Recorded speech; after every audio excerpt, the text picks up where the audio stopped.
Welcome to Math Study Zone. Today we discuss the topic arithmetic mean, in short AM.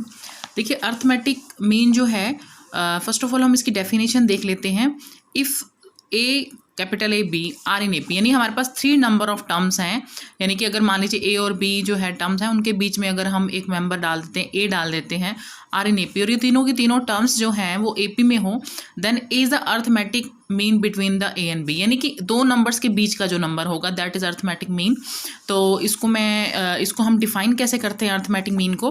देखिए मान लीजिए मेरे पास 3 number of terms हैं are in A P, ये तीनों terms ए P में हैं. तो आपको पता है कि ए पी में क्या रूल होता है कि अगर हम पिछली टर्म में से अगली टर्म को माइनस कर देते हैं तो वो हमेशा इक्वल होती है. जैसे मैंने ए में से ए माइनस किया या बी में से ए माइनस किया तो both terms of are equal हो जाएगी, बिकॉज क्योंकि ए पी में है.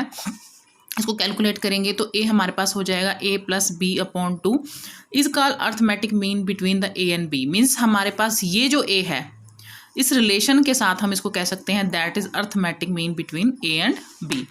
तो इसके लिए देखिए हमारे पास इस टाइप के क्वेश्चंस आते हैं कि आपको क्या करना है, इंसर्ट करने हैं, n नंबर्स करने हैं, 2 नंबर्स करने हैं या 3 am arithmetic mean between A and B. A और बी के बीच में आपको जो है 2 am इंसर्ट करने हैं या 3 करने हैं, 4m करने हैं. तो उस केस में क्या रहता है, मान लीजिए हमारे पास n नंबर ऑफ टर्म्स हैं जो हमें a और b के बीच में इंसर्ट करनी है. तो जैसे हम इसके अंदर a1 a2 कुछ भी नंबर ऑफ टर्म इंसर्ट करेंगे तो जैसे ये है, ये हमारी हो जाएगी फर्स्ट टर्म और ये हमारी हो जाएगी लास्ट टर्म, क्योंकि हमें इसके बीच में इंसर्ट करने हैं. टोटल नंबर ऑफ टर्म्स देखिए मेरे पास ये n टर्म्स तो ये हो गई और ये 1 और ये 2, यानी कि टोटल नंबर ऑफ टर्म्स कितनी हो जाएंगी n+2. तो इसके हम कुछ एग्जांपल्स देख लेते हैं अर्थमेटिक मीन. देखिए हमारे पास जैसे फर्स्ट है इंसर्ट 4 am बिटवीन 4 एंड 29. 4 और 29 के बीच में आपको 4 नंबर इंसर्ट करने हैं. तो लेट दीज ए पी, तो ये ए पी क्या बन जाएगी, जैसे हमारे पास 4 है फर्स्ट डिजिट, उसके बाद मुझे 4 डिजिट इंसर्ट करनी है 2 3 एंड 4 और लास्ट क्या हो जाएगी 29. तो देखिए मैंने 4 नंबर ऑफ डिजिट जो है इसके अंदर इंसर्ट कर दिए हैं 4 am, यानी अर्थमेटिक मीन जो है 4 इंसर्ट कर दी हैं. तो यहाँ पर हमारा a क्या हो जाएगा दैट इज़ 4. देखिए ये जो है हमारे a को रिप्रेजेंट करेगा, ये प्लस डी को, क्योंकि ये ए पी में है, मीन्स हमारी टर्म्स तो ऐसे ही चलेंगी. ये प्लस 3d को, a plus 4d and this is a plus 5d. ये हमारा a को रिप्रेजेंट करेगा क्योंकि मैंने 4 अर्थमेटिक मीन इसके अंदर इंसर्ट कर दिए हैं. तो ये हमारा a हो गया. सीक्वेंस तो AP में ही चलेगी क्योंकि AP है. a plus D, a plus 2d, a plus 3d, a plus 4d and a plus 5d. तो a हमारे पास ये है. तो हमारे पास a प्लस 5d किसके इक्वल है 29 के.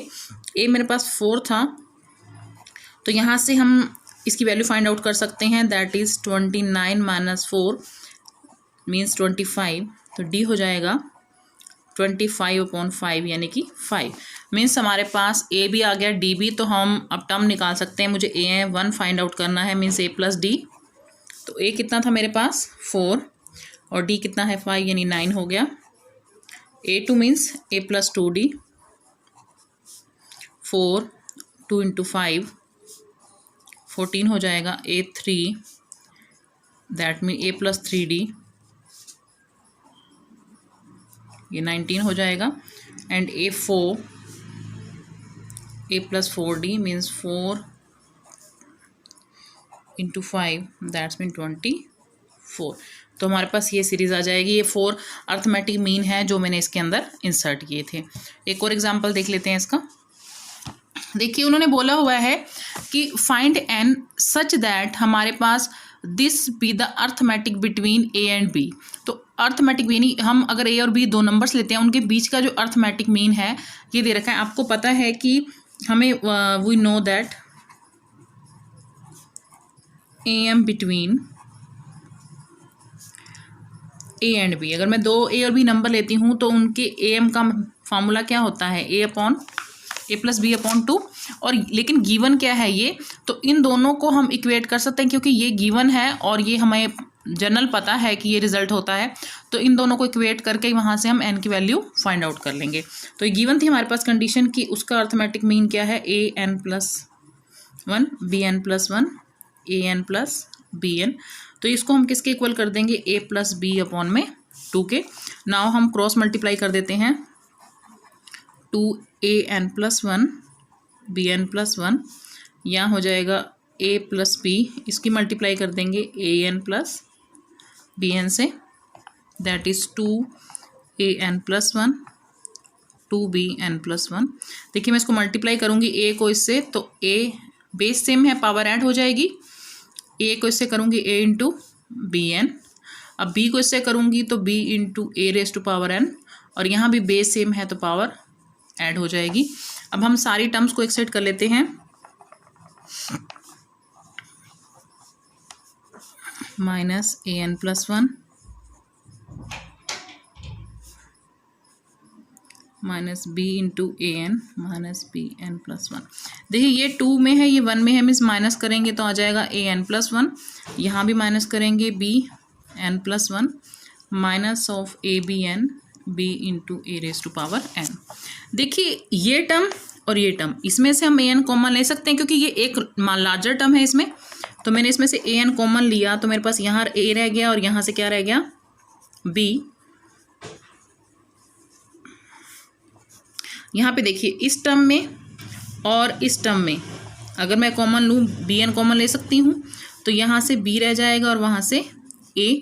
बट अगर मेरे को इसको फैक्टराइज फॉर्म में लाना है तो मैं सिंबल चेंज कर दूँगी इसके, तो मैं माइनस कॉमन ले लेती हूँ यहाँ से, ए माइनस बी इक्वल टू, ये 0 चल रहा है तो ये हो जाएगा ए एन माइनस बी एन, ए एन माइनस बी।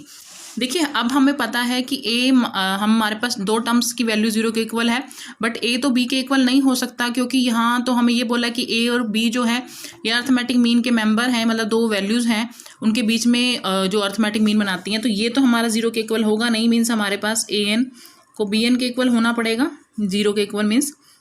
तो हमारे पास जैसे ये 0 के इक्वल था तो ए एन किसके इक्वल हो गया, बी एन के।